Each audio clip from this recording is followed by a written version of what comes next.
Particle of mass m situated at the center of a spherical cell of same mass। एक spherical shell है जिसका मास मान लो इसका भी कैपिटल M है और यहाँ पे सेंटर पे भी एक मास रखा हो जिसका मास भी क्या है m है। रेडियस जो दे रखी है वो क्या दे रखी है a दे रखी है। आपको ये बताना magnitude of gravitation potential eight A point situated at a by 2। यहाँ पे पॉइंट है एक p पॉइंट मान लो a by 2 डिस्टेंस पे, यहाँ पे ग्रेविटेशन पोटेंशियल बतानी है कितनी होगी। तो यहाँ पे p पॉइंट पे gravitation potential at gravitational potential at p point due to mass due to particle mass particle due to particle वो कितना हो जाएगा आपके पास v इक्वल टू माइनस का gm बाय में a बाय 2। इस मास की जो सेंटर पे मास रखा हो उसकी वजह से कितना हो जाएगा माइनस का gm बाय a बाय 2 यानी कि 2gm बाय में a के बराबर।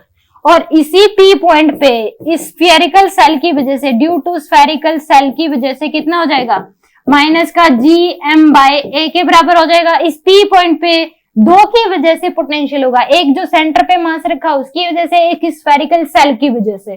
तो जो नेट पोटेंशियल होगा वो क्या हो जाएगा V1, ये मान लो V1 है, ये क्या है मान लो V2 है, ये क्या है V2। तो V1 प्लस में V2 के बराबर यानी कि V1 की वैल्यू है माइनस का 2gm बाय a और प्लस का माइनस gm बाय a के बराबर। तो यहां से आपके पास जो आंसर आएगा एलसीएम ले लो यहाँ पे a के बराबर माइनस का 2gm माइनस का gm, तो यानी कि माइनस का 3gm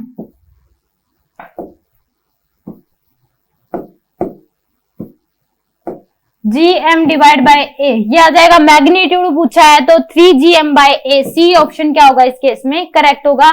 यहाँ पे सिंपल जो है दो मासेस थे, एक स्फेरिकल सेल थी, एक पॉइंट मास था, पॉइंट मास सेंटर पे रखा होता और स्फेरिकल सेल ये था। बस सिंपल पता होना चाहिए कि एक पॉइंट मास की वजह से ग्रेविटेशन पोटेंशियल कितना होता है माइनस gm बाय r होता है और स्फेरिकल सेल के इनसाइड क्या होता है gm बाय r, और स्फेरिकल सेल है उसके सरफेस पे जितना होता है इनसाइड के हर पॉइंट पे भी उतना ही होता है।